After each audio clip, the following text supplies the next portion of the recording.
Assalamualaikum warahmatullahi wabarakatuh. Perkenalkan, nama saya Rosanti.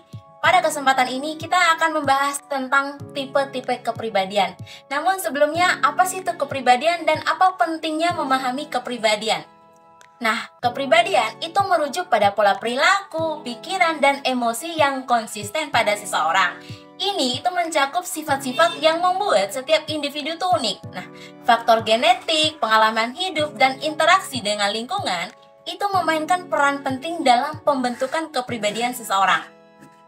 Kepribadian itu mencakup berbagai aspek, termasuk respon terhadap situasi, keputusan yang diambil, dan cara berinteraksi dengan orang lain.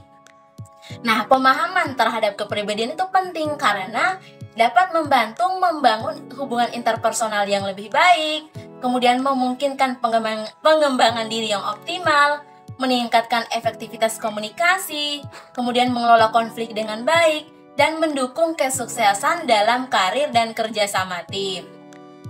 Ini itu memberikan wawasan tentang cara individu berpikir, merasa, dan bertindak yang menciptakan landasan unik untuk interaksi yang lebih positif dan produktif dalam berbagai konteks kehidupan. Selanjutnya, teori-teori kepribadian. Nah, yang pertama ada psikoanalisis, yaitu penekanan peran ketidaksadaran. Nah, Freud itu membagi kepribadian menjadi ID, ego, dan superego. Nah, konflik internal, dorongan seksual, dan pengalaman masa kanak-kanak itu memainkan peran yang sentral. Kemudian yang kedua, behaviorisme, yaitu berfokus pada perilaku yang terukur dan dikendalikan. Nah, Skinner itu menekankan peran pada lingkungan eksternal. Nah, penghargaan dan hukuman itu menjadi pendorong utama pembentukan perilaku. Kemudian ada teori humanistik, yaitu menitik beratkan pada potensi manusia. Maslow itu mengembangkan hierarki kebutuhan yang mencakup langkah-langkah dari kebutuhan dasar hingga aktualisasi diri. Nah, pendekatan positif terhadap pemahaman manusia. Kemudian teori yang keempat itu adalah kognitif. Nah, teori ini itu menekankan pada proses kognitif seperti persepsi dan pengambilan keputusan dalam pembentukan kepribadian. Nah, konsep pembelajaran melalui model juga menjadi bagian integral. Nah, pemahaman teori-teori ini itu memberikan wawasan yang beragam tentang faktor-faktor yang membentuk dan memengaruhi kepribadian manusia. Nah, setiap pendekatan itu menyumbangkan perspektif unik terhadap kompleksitas individu.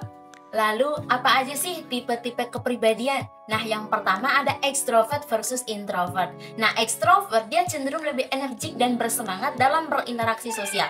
Dia juga mendapatkan energi dari lingkungan eksternal. Nah, sedangkan introvert dia lebih suka situasi yang tenang, mendapatkan energi dari waktu sendiri. Dia cenderung lebih reflektif. Kemudian yang kedua ada sensing versus intuition. Nah, sensing itu lebih berfokus pada fakta dan detail yang konkret. Dia itu cenderung praktis dan realistis. Sedangkan intuition dia cenderung melihat gambaran besar yang berpotensi pada ide-ide dan kemungkinan. Lebih suka melibatkan imajinasi. Kemudian thinking versus feeling. Nah, thinking itu mengambil keputusan berdasarkan logika dan analisis objektif, cenderung lebih berfokus pada fakta. Sedangkan feeling itu mengambil keputusan berdasarkan nilai pribadi dan empati, cenderung mempertimbangkan dampak sosial dan emosional. Kemudian selanjutnya judging versus perceiving. Nah, judging itu menyukai kejelasan dan organisasi. Nah, dia itu cenderung memiliki rencana dan tujuan yang jelas. Sedangkan perceiving dia fleksibel dan terbuka terhadap perubahan. Dia cenderung lebih spontan dan adaptif. Nah, memahami tipe-tipe kepribadian ini yang diadaptasi dari indeks tipe kepribadian yaitu MBTI membantu mengenali preferensi dan kecenderungan individu dalam berbagai situasi. Kemudian ini memungkinkan kerjasama yang lebih efektif dalam pengembangan diri yang lebih baik. Nah, berikut adalah tips berkomunikasi dengan berbagai tipe kepribadian. Yang pertama ada komunikasi efektif dengan ekstrovert. Nah, pertama kita berfokus pada interaksi sosial yang aktif.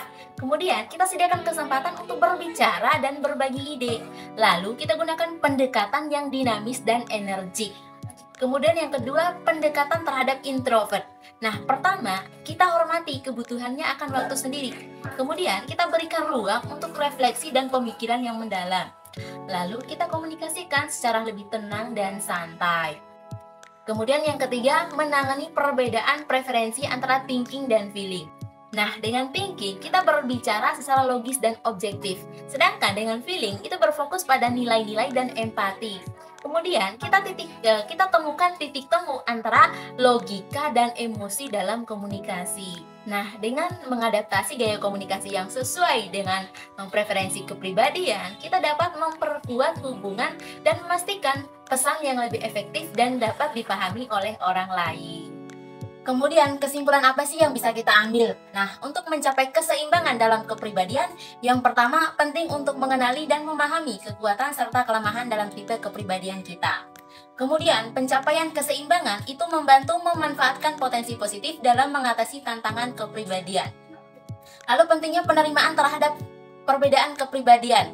Nah, penerimaan terhadap perbedaan kepribadian itu mengurangi konflik dan meningkatkan kolaborasi dan menghargai. Keberagaman kepribadian itu menciptakan lingkungan sosial yang inklusif dan mendukung pertumbuhan pribadi.